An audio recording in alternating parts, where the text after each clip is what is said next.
Je suis un des porte-parole de l'Union juive française pour la paix. Nous sommes une association juive antisioniste.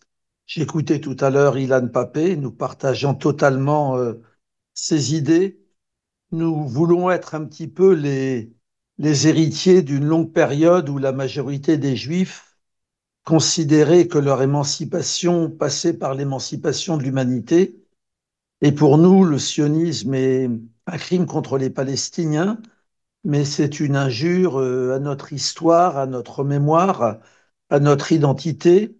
Et d'un point de vue juif, c'est une idéologie totalement suicidaire.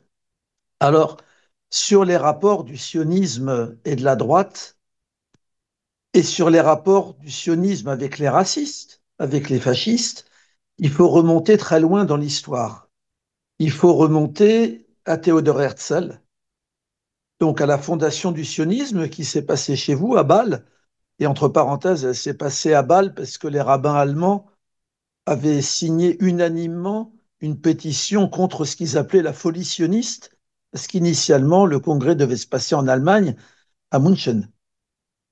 Et Théodore Herzl considérait que l'antisémitisme était inéluctable, donc que la seule solution, c'était de créer un État juif, et donc il n'a jamais combattu l'antisémitisme. Dès cette période, il s'est adressé à tous les antisémites de son époque pour leur dire vous et moi, nous avons la même idée que les Juifs quittent l'Europe. Et en France, Théodore Herzl était l'ami de Édouard Drummond, qui était le chef des anti-Dreyfusards, de ceux qui ont pourchassé le capitaine Dreyfus. Et il avait lu Die Judenstadt, l'État des Juifs, et il avait écrit dans son journal antisémite Théodore Herzl fait notre bonheur en faisant le sien. Parce que, évidemment, Herzl disait les Juifs doivent quitter l'Europe. Théodore Herzl a accompagné l'empereur allemand, Guillaume II, à Jérusalem, et Guillaume II avait écrit à son ministre de l'Intérieur ne mettez aucun obstacle à quelqu'un qui veut nous débarrasser des Juifs. Théodore Herzl a rencontré l'organisateur des pogroms de l'Empire russe, le ministre Vyacheslav Plevey, et les deux hommes sont tombés d'accord sur l'idée que les Juifs devaient quitter l'Europe. Et parmi les grands amis antisémites des premiers sionistes, et c'est une histoire qui continue, il y a les chrétiens sionistes. Les chrétiens sionistes, c'est une conception religieuse qui est née en Angleterre au XVIIe siècle, qui a été très courante parmi les colons britanniques qui sont partis vers les États-Unis et plus tard l'Australie, l'Afrique du Sud. Les chrétiens sionistes considèrent que les Juifs doivent retourner en Terre sainte, chasser le mal, Armageddon, qui est très nettement assimilé aux Arabes, et ensuite se convertir à la vraie foi. Ces chrétiens sionistes sont farouchement antisémites. Je vous donne un peu une idée de cela. Quand Trump a déménagé l'ambassade des États-Unis à Jérusalem, des chrétiens sionistes sont venus pour l'inauguration de l'ambassade. Parmi eux, il y avait John Hagee, qui expliquait que Hitler était juif d'origine et qu'il était guidé par la main de Dieu. Il y avait Robert Jeffress, qui disait que tous les juifs iront rôtir en enfer. Ce sont ça les grands amis aujourd'hui des sionistes. Et vous devez savoir que l'essentiel de la colonisation de la Cisjordanie a été financé par les chrétiens sionistes, beaucoup plus que l'argent qui est venu des Juifs des États-Unis. Alors cette collaboration avec la droite, elle vient aussi du fait qu'en 1920, vous voyez, je remonte très longtemps en arrière, il y a une scission dans le mouvement sioniste et apparaît un courant qui s'est lui-même appelé le courant révisionniste et dont le fondateur et l'idéologue était Vladimir Jabotinsky, un juif d'Odessa. Jabotinsky était un admirateur des régimes autoritaires et un grand ami de Mussolini. Mussolini disait de Jabotinsky, notre fasciste juif Jabotinsky. Jabotinsky a fondé une milice, le Bétar, et à la fin des années 30, le Bétar faisait des entraînements armés dans l'Italie fasciste. Alors pourquoi je parle de Jabotinsky? Parce que tous les dirigeants de ce qu'on appelle un peu improprement la droite israélienne, mais pour moi c'est une droite fasciste, sont des héritiers de Jabotinsky. Menachem Begin, qui a été le dirigeant emblématique de l'Irgun, un mouvement terroriste issu des révisionnistes. Yitzhak Shamir, qui a été le dirigeant emblématique du Lehi ou du groupe Stern. Lui, il était non seulement fasciste, mais il assassinait des soldats britanniques pendant le génocide nazi. Dans les années 1942, 43, 44, le Lehi tuait des, des soldats britanniques. Donc ces gens-là ont toujours été très, très, très à droite. Ils disparaissent un petit peu de l'histoire après la création de l'État d'Israël. Cette droite fasciste ne fait que 12% des voix aux premières élections israéliennes, mais ils ont conquis le pouvoir en 1977. Ils l'ont exercé presque sans arrêt depuis. Et donc, vous devez avoir dans l'idée que ceux qui sont au pouvoir en Israël, ce ne sont pas les héritiers des victimes du génocide nazi, ce sont les héritiers des collaborateurs. Et je dis ça, bon, mon père était à Buchenwald et ma famille maternelle a été exterminée. Alors du coup, il faut comprendre qu'aujourd'hui, Israël est devenu l'ami de tout ce que l'Europe compte, et pas seulement l'Europe, j'ai parlé des chrétiens sionistes, de tout ce que le monde compte de racistes, d'islamophobes, et en gros tout le camp occidental. Alors c'est quelque chose qui fait que pendant plus d'un siècle, le dénominateur commun de toutes les idéologies racistes et de droite en Europe, c'était l'antisémitisme. Maintenant, c'est l'islamophobie, c'est la haine des Arabes et des musulmans. Et tous les partis de l'extrême droite européenne ont de grandes amitiés avec Israël.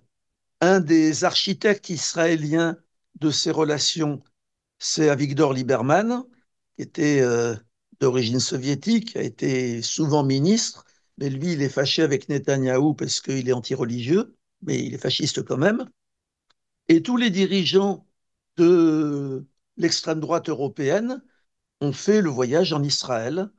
Wilders, qui a gagné les élections aux Pays-Bas, De Winter, le néofasciste flamand, Patrick Brinkmann, le néo-nazi allemand, Louis Alliot, l'ancien compagnon de Marine Le Pen, qui a passé plus d'un mois dans les colonies de Shiloh et d'Élie.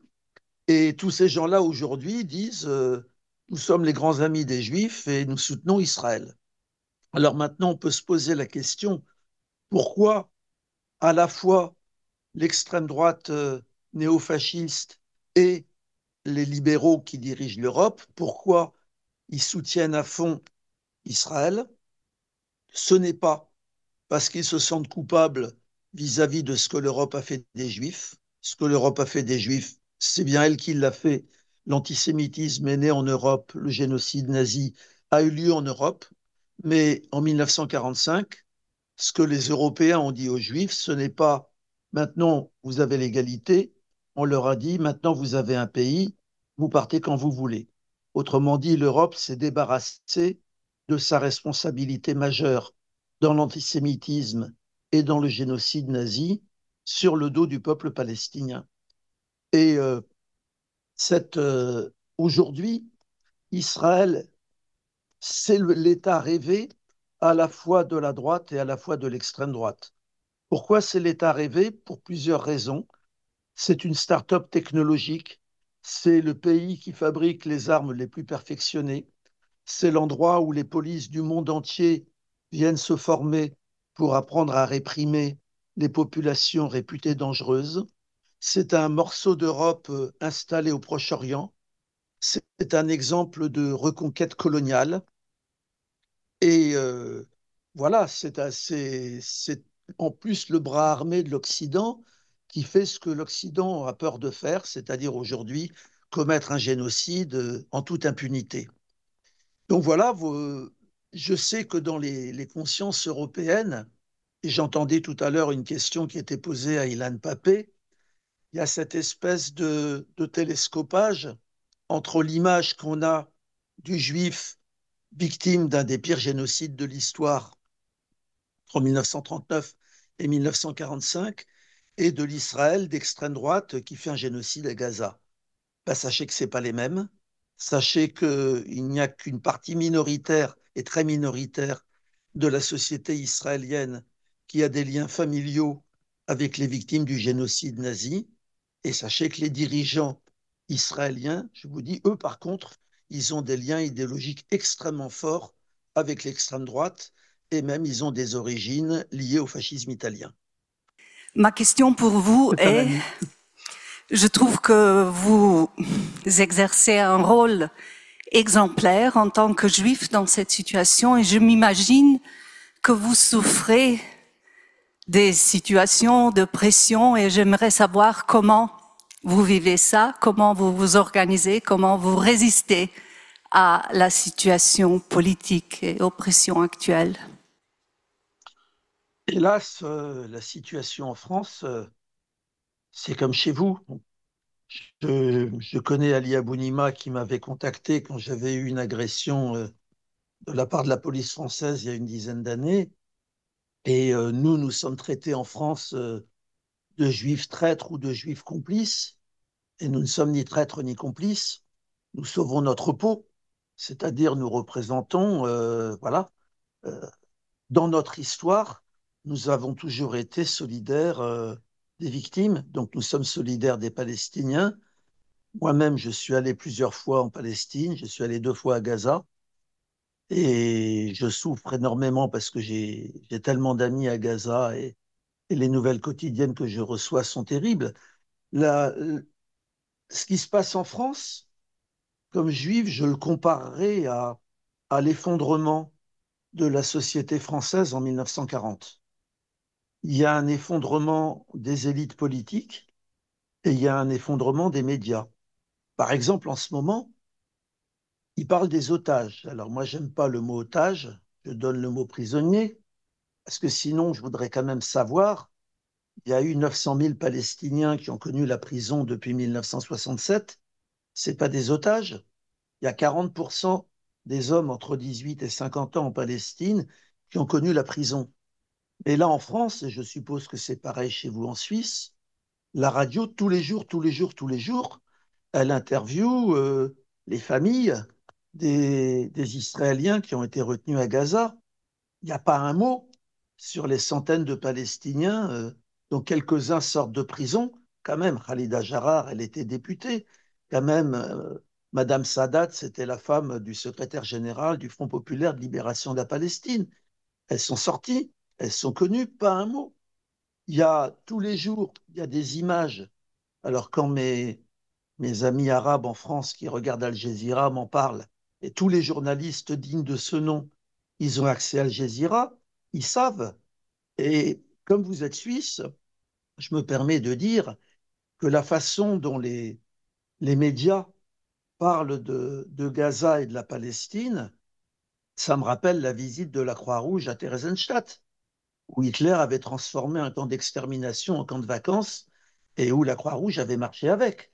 Et les médias aujourd'hui, ben voilà, je dis c'est une véritable honte, c'est-à-dire que nous n'avons plus des médias officiels. En France, 90% des médias privés appartiennent à 7 milliardaires qui sont tous dans le même camp, et les médias publics, c'est quasiment pire.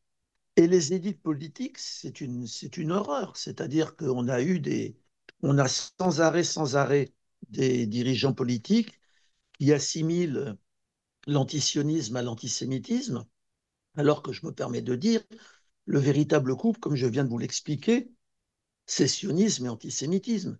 Les sionistes ont été les amis des antisémites, à l'exception des 6 années du génocide nazi, avec le même but, que les juifs s'en aillent, avec la même idée. Juifs et non-juifs ne peuvent pas vivre ensemble.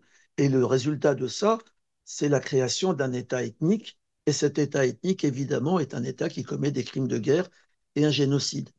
Donc c'est difficile pour tout le monde. Hier, j'ai été témoin à un procès pour jeune femme qui a traité quelqu'un de sioniste de merde. J'ai essayé d'expliquer au tribunal que le sionisme était une idéologie et que ça n'avait rien à voir avec les juifs. Le tribunal m'a coupé, m'a empêché de parler. Donc on est dans une situation que on ne nous donne pas la parole. Les très rares fois où depuis le 7 octobre, des médias français m'ont interrogé, la question c'était que pensez-vous du terrorisme du Hamas? C'est-à-dire que si je voulais parler, il me fallait un quart d'heure pour déconstruire la question. Et voilà, je suis passé en tout 2 fois 12 minutes à la radio officielle en France en un an et demi. Les sionistes, ils ont eu des heures et des heures et des heures d'antenne. J'ai aussi une question concernant les chrétiens évangéliques. Est-ce que vous avez l'impression que ces évangéliques font partie de cette extrême droite aussi? Parce qu'ici en Suisse, ils collaborent beaucoup et intensivement avec les organisations sionistes et Israël. Ils jouent un rôle absolument majeur, hein, je vous le dis. La colonisation de la Cisjordanie a été financée à 80% par eux. Il y avait des articles de la presse, je me souviens, au moment de la construction de Maale Adumim, qui est une des grandes colonies entre Jérusalem et Jéricho, et où des chrétiens sionistes avec le carnet de chèques se promenaient. On leur demandait un théâtre, une maison de jeunes, une piscine et tout. Ils sortaient le carnet de chèques et en même temps, ils proféraient les pires slogans antisémites parce qu'ils sont antisémites. Donc oui, ces chrétiens évangélistes, le problème, c'est que ils sont 100 millions aux États-Unis, ils ont une puissance financière incroyable. La plupart des dirigeants politiques états-uniens sont persuadés qu'on ne peut pas lutter contre eux et qu'ils sont capables de faire battre qui ils veulent. Jimmy Carter, qui était un chrétien fervent, a été élu la première fois avec les chrétiens évangéliques, et puis quand il a pris des options plus pacifistes, les chrétiens évangélistes l'ont fait battre en votant Reagan. Et là, la victoire de Trump, les deux victoires de Trump sont évidemment liées aux chrétiens évangélistes. Donc ça représente, c'est un peu ça tout le problème du sionisme. On a un mélange d'obscurantisme qui est aussi bien en Israël qu'aux États-Unis et de technologies meurtrières. Comme juif, je me permets de dire qu'on avait la même alliance entre l'obscurantisme et l'assassinat pendant le régime nazi. Une question, c'est la question, comment voyez-vous l'avenir d'Israël? Et la deuxième, c'est quelle est la solution à la guerre? Qu'en pensez-vous? C'est tout facile. Bon, je suis incapable de prévoir l'avenir. Hein. Ilan Pappé, la fois où je l'avais écouté la dernière fois, disait que 500 000 juifs israéliens ont quitté Israël depuis le 7 octobre. Ils sont actuellement 1,5 million en Israël. Ceux qui émigrent, c'est les Olim qui font leur alia, et ceux qui partent, c'est les Yordim. Aujourd'hui, il y a 4 ou 5 fois plus de Yordim que d'Olim. Le problème, évidemment, dans ce pays, c'est que ceux qui partent, c'est les gens à peu près normaux et qui, en général, ont des diplômes et veulent vivre dans un pays normal, et qui souvent sont diplômés, et ceux qui arrivent, c'est des fascistes. Et donc, il faut être très clair. On n'a jamais vu dans l'histoire une rupture du front intérieur dans une situation de guerre coloniale sans sanction. Les États-Unis et le Vietnam, c'est les 50 000 morts et les 300 000 déserteurs qui font qu'ils signent la paix. La France et l'Algérie, c'est 28 000 soldats du contingent qui rentrent dans le cercueil. L'Afrique du Sud, de l'apartheid, c'est l'exclusion des Jeux olympiques. Et c'est les sanctions qui ont été prises internationalement.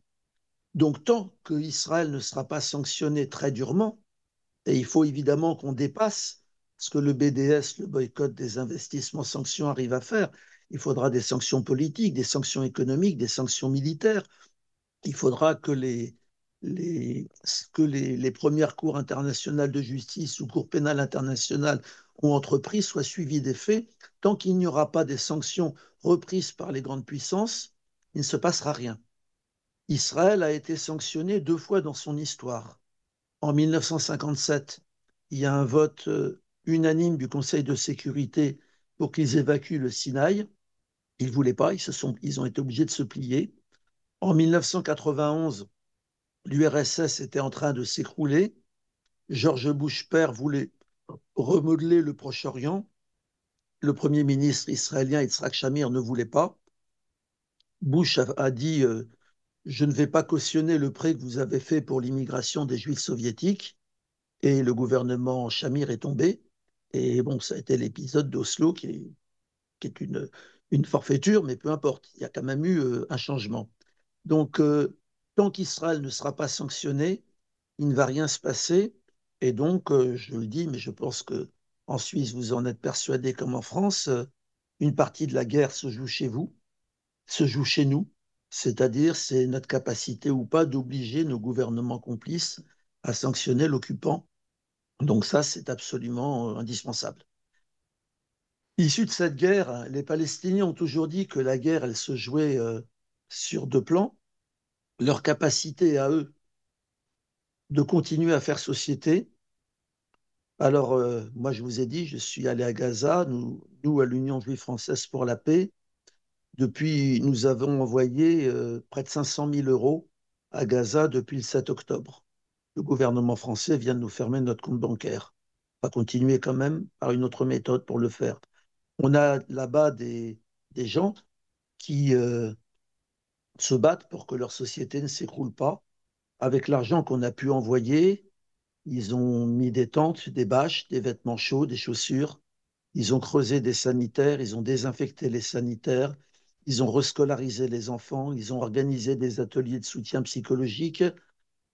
Ils ont même, les paysans, ont commencé dans les rares endroits où c'était possible à replanter des tomates et d'autres légumes et ils ont eu leur première récolte. Donc voilà, la société palestinienne, malgré des conditions absolument épouvantables, ne s'est pas écroulée. Ça, c'est quelque chose de très important sur l'issue de cette guerre. Mais nous n'avons pas beaucoup progressé. Bien sûr, il y a eu des victoires du boycott. Il y a eu, nous pensons que l'image d'Israël s'est considérablement dégradée. Et ça, c'est extrêmement important parce que c'est un pays très mondialisé avec 15% de sa population qui vit hors d'Israël, même un peu plus maintenant. Donc, il faut continuer là-dessus. Pour arriver à quoi? Nous, à l'Union juive française pour la paix, nous ne sommes pas pour la solution à 2 États, qui, j'ai entendu d'ailleurs Ilan Pappé qui disait la même chose. 2 États, ce n'est ni possible ni souhaitable, pour la raison simple, c'est que la question essentielle des Palestiniens, c'est que c'est un peuple de réfugiés, que le crime fondateur, ça a été de les transformer en un peuple de réfugiés, et qu'une solution qui ne résout pas la question des réfugiés, c'est pas une solution. Donc, un seul État, ce serait l'idéal, mais on comprend bien que on est à des années-lumière de la possibilité de réaliser ça. Donc, nous, et je pense la grande majorité des Palestiniens, nous ne réclamons qu'une seule chose, mais qui a un sens, c'est qu'on applique le droit international aux Palestiniens. Le droit international, c'est la liberté, ça veut dire fin de l'occupation, fin de la colonisation, libération des prisonniers, fin du blocus de Gaza, destruction du mur. Deuxièmement, l'égalité des droits pour tous les habitants de la région, quelle que soit leur origine, leur identité, leur religion ou leur non-religion. Et troisièmement, la justice, ça veut dire le retour des réfugiés palestiniens et le jugement des criminels de guerre. Vous comprenez bien que le droit international, ça veut dire la fin du sionisme et la fin de l'État juif, parce qu'un État qui n'est pas l'État de tous ses citoyens, c'est contraire au droit international. Et aujourd'hui, vous devez avoir conscience que Netanyahou et Trump veulent détruire le droit international. Donc soutenir la Palestine, c'est nous soutenir nous, c'est vivre dans un monde qui ne va pas retourner à la loi de la jungle. Bonsoir, j'ai une question. Est-ce qu'il y a une rupture ou, disons, une augmentation de l'islamophobie et de l'antisémitisme en France depuis les dernières années ou ça n'a rien changé?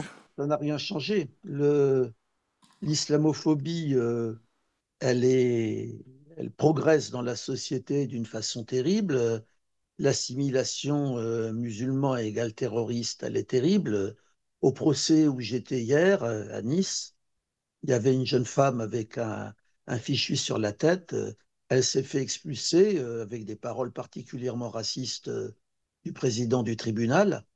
Et la plupart des grands hebdomadaires en France, ils titrent régulièrement avec des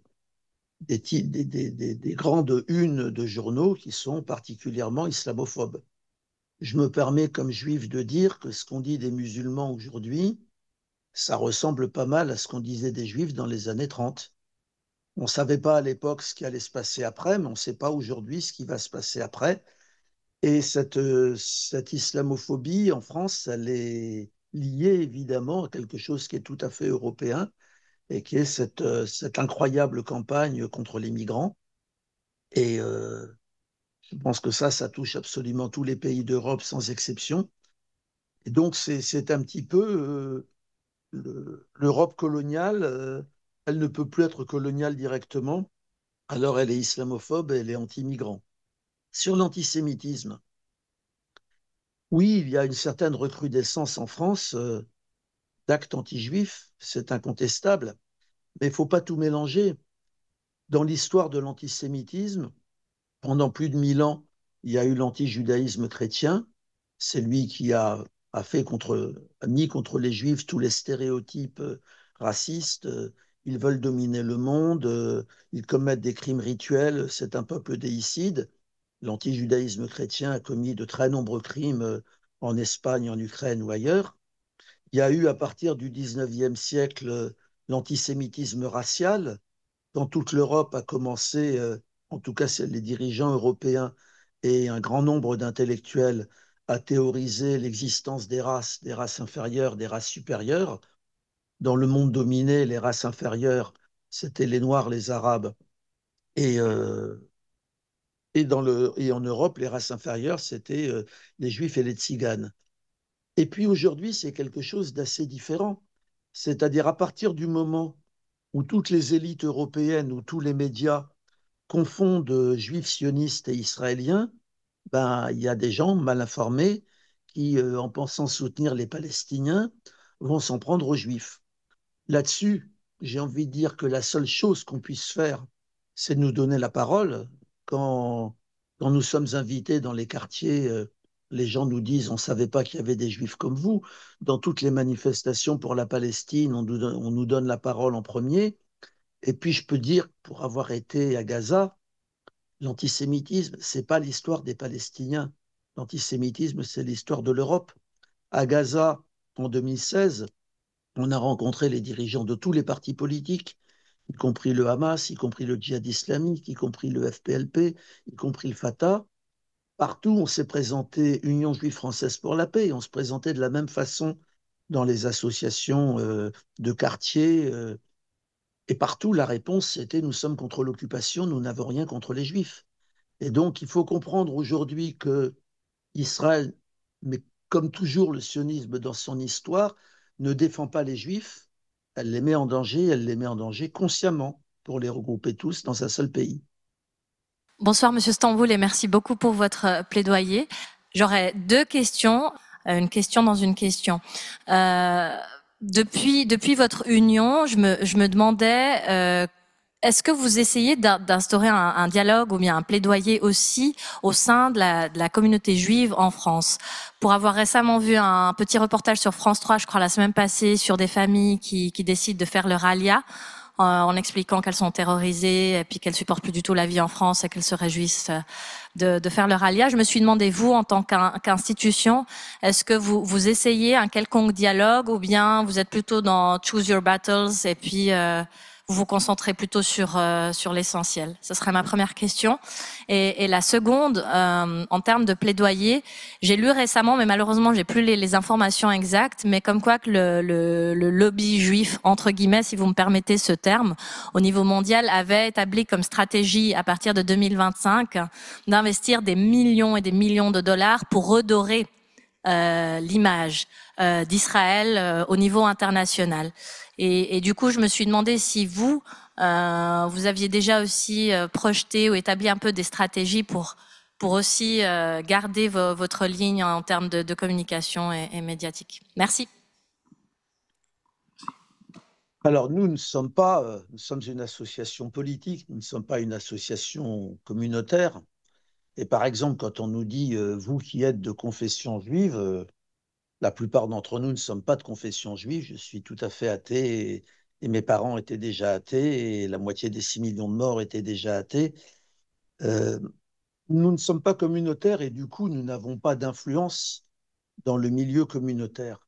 Mais par exemple, depuis le 7 octobre, nous avons plus que doublé le nombre de nos adhérents. Ça a aussi un sens.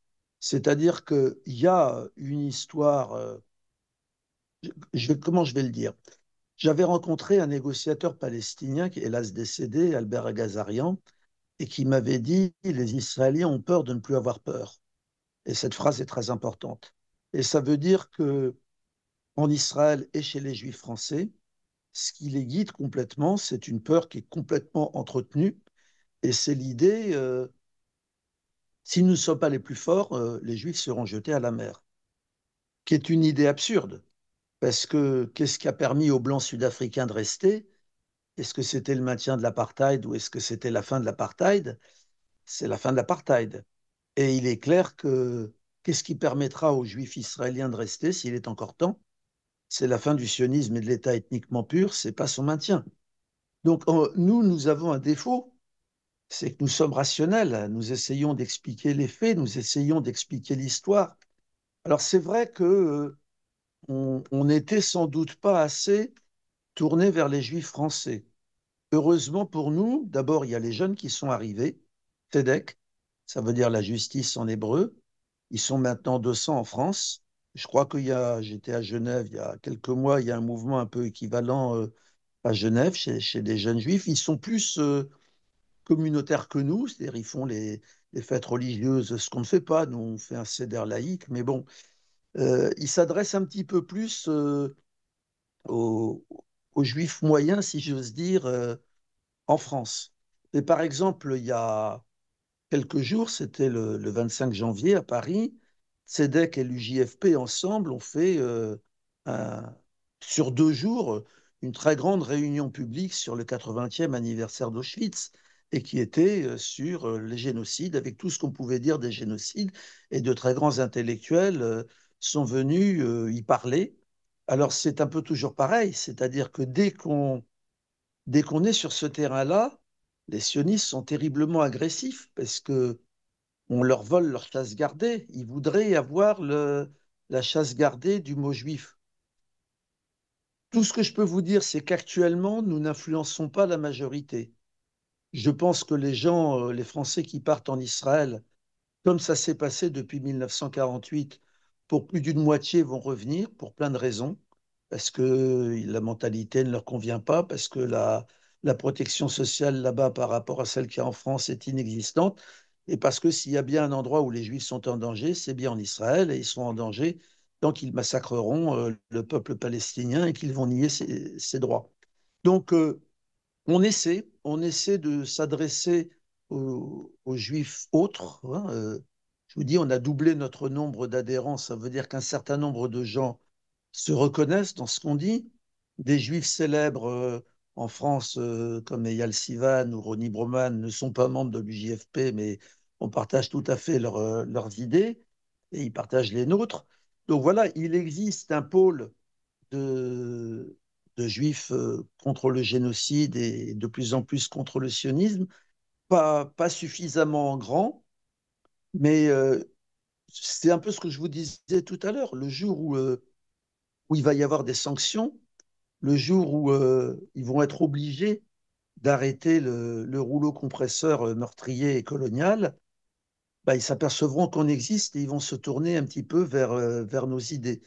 Donc on a de toute façon, même minoritaire, le mérite d'exister. On est extrêmement attaqué aussi bien par les sionistes que par une pseudo-gauche qui existe déjà de façon très forte en Allemagne avec les anti-Dutch. C'est-à-dire que même à gauche, il y a des gens qui essaient d'interdire toute critique radicale de ce qu'est l'État d'Israël et de ce qu'est le sionisme. Et en France, on commence aussi à avoir ça. Il y a déjà quelques années, c'était en 2015, le plus grand journal israélien, Yediot Aharonot, avec le président de la République de l'époque, Reuven Rivlin, ils avaient fait une réunion, ils avaient dégagé des sommes extrêmement importantes pour contrer dans le monde tous ceux qui risqueraient de troubler la complicité des dirigeants occidentaux avec Israël. Et la plus grande victime de ce genre d'opération, bah, ça a été Jeremy Corbyn. Donc vous savez comment Ali Abounima avait bien raconté ça, d'ailleurs, comment des tweets antisémites sont apparus sur le site du Parti travailliste qui émanaient de gens qui n'existent pas. Corbyn était tellement ahuri qu'il s'est mal défendu. Et au bout du compte, il a été mis sur la touche et le nouveau dirigeant du Parti travailliste, c'est un Tony Blair en puissance, c'est-à-dire il est pro-israélien comme les autres. Et donc il y a effectivement, mais ça de tout temps, les Israéliens ont toujours essayé d'avoir leurs principaux relais dans le monde. On a parlé de l'AIPAC aux États-Unis et la puissance de l'AIPAC et des chrétiens sionistes fait que la plupart des candidats aux élections aux États-Unis ont extrêmement peur de prendre des positions contre Israël à cause de ça. Et oui, ils vont dépenser des millions pour essayer de regarder la campagne qu'il y a en France contre Mélenchon, qui est alors, accusé d'antisémitisme, ce qui est évidemment ahurissant, quoi.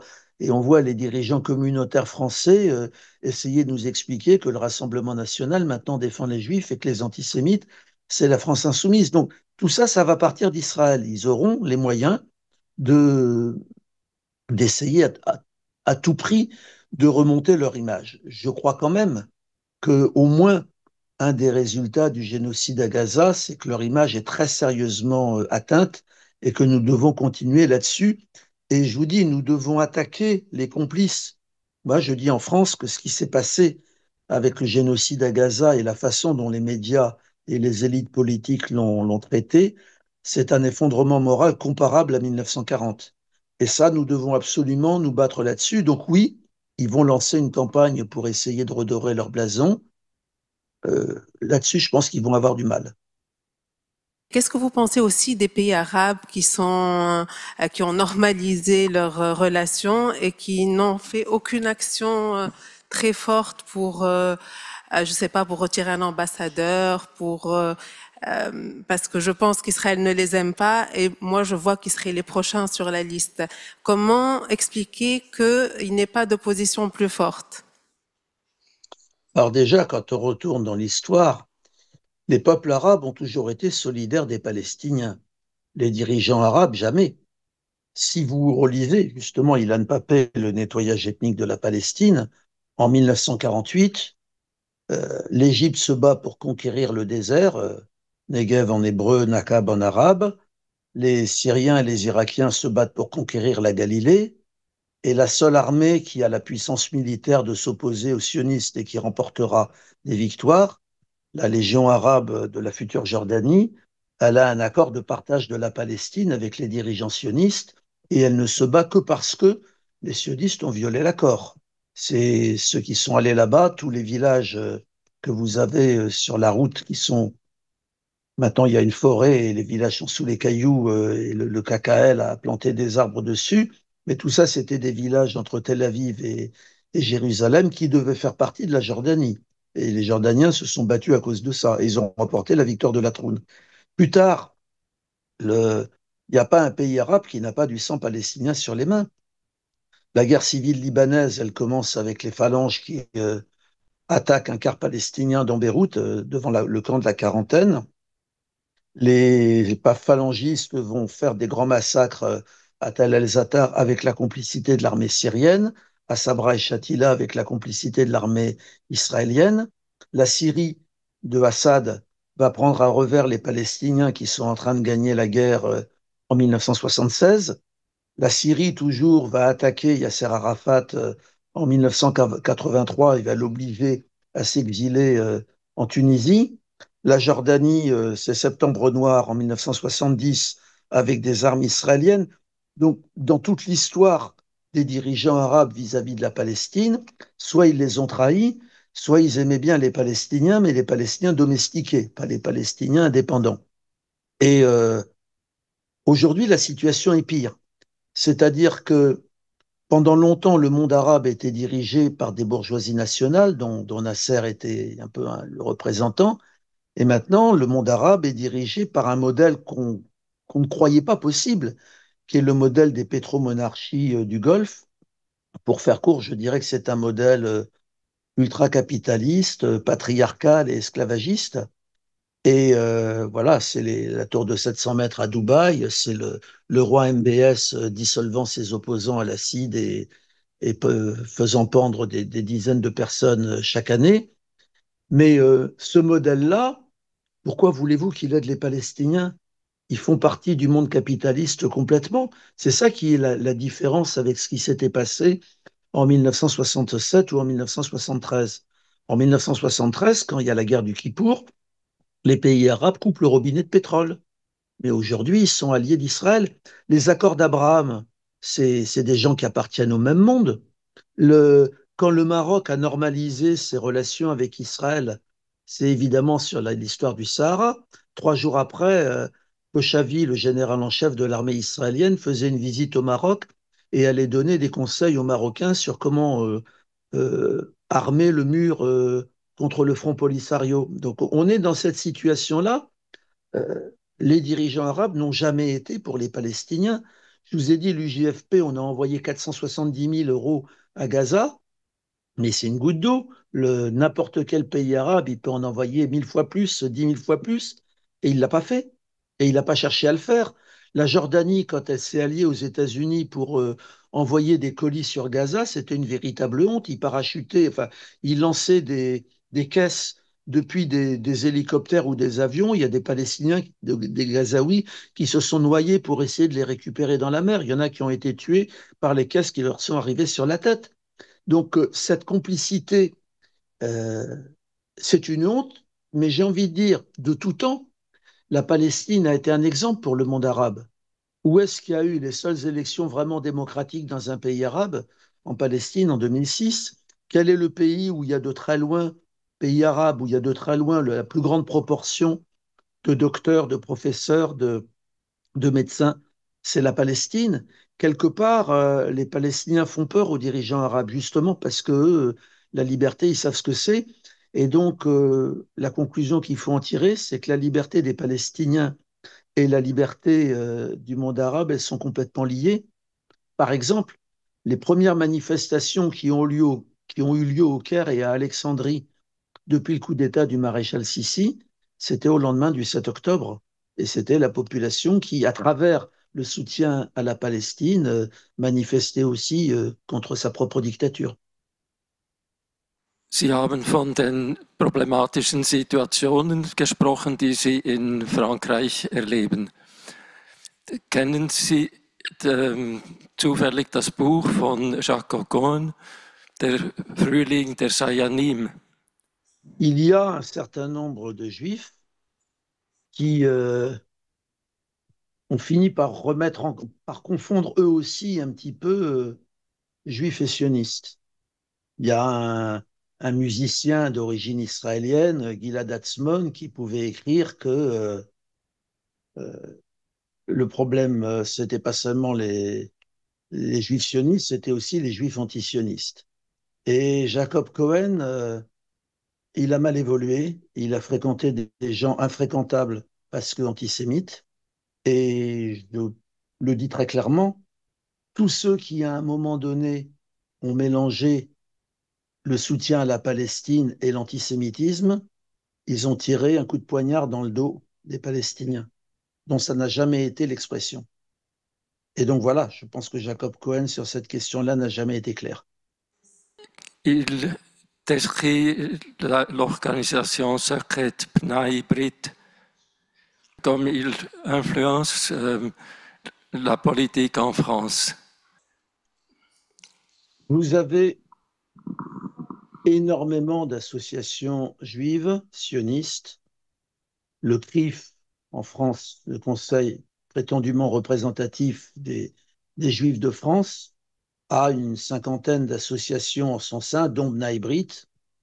Mais voilà, ça, en France, par exemple, si on fait le total des adhérents de toutes les associations qui sont dans le CRIF, on arrive à 60 000 personnes et il y a 700 000 juifs en France. Donc le B'nai B'rith existe comme des dizaines d'associations internationales qui soutiennent Israël existent, dont certaines ont été au départ des associations culturelles, dont d'autres sont des associations religieuses. Mais encore une fois, ne pas tomber dans le complotisme. C'est pas une association qui tire les ficelles, c'est fondamentalement le sionisme qui est l'idéologie rêvée aujourd'hui de nos dominants, et donc nos dominants soutiennent Israël. B'nai B'rith ne représente rien de plus que 150 autres associations. Vous avez un parlement juif à Strasbourg, vous avez une association qui s'est créée après le 7 octobre et qui fait des procès contre tous les soutiens à la cause palestinienne, qui s'appelle l'Organisation juive européenne. Vous en avez des dizaines comme ça. B'nai B'rith, c'est ni plus ni moins que les autres. Pierre, merci beaucoup.